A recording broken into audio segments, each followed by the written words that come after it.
An optical system was developed to visualize hepatic microcirculation with fluorescent-labeled erythrocytes and to measure the partial pressure of oxygen in the microvessels with laser-assisted phosphorimetry.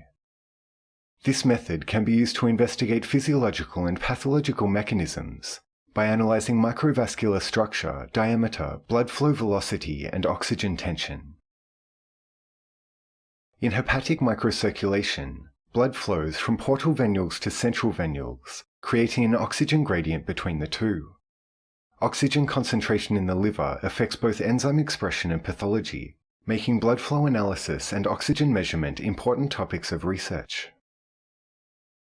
Our experimental method involves intravenously administering red blood cells labeled with fluorescein in order to visualize microcirculation using fluorescence.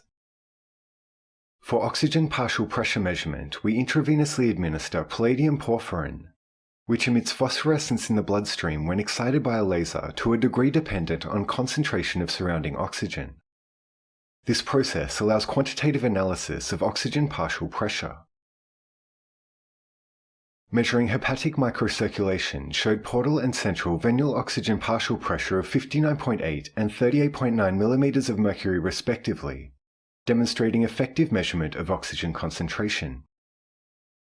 Next, we applied this methodology to a hepatitis model.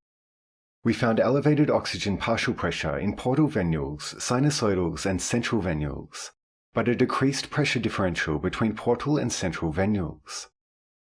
This is likely due to decreased oxygen consumption in the central venule area due to hepatocyte necrosis. These results show that our methodology of using an optical system to measure hepatic hemodynamics and oxygen consumption is capable of elucidating mechanisms of various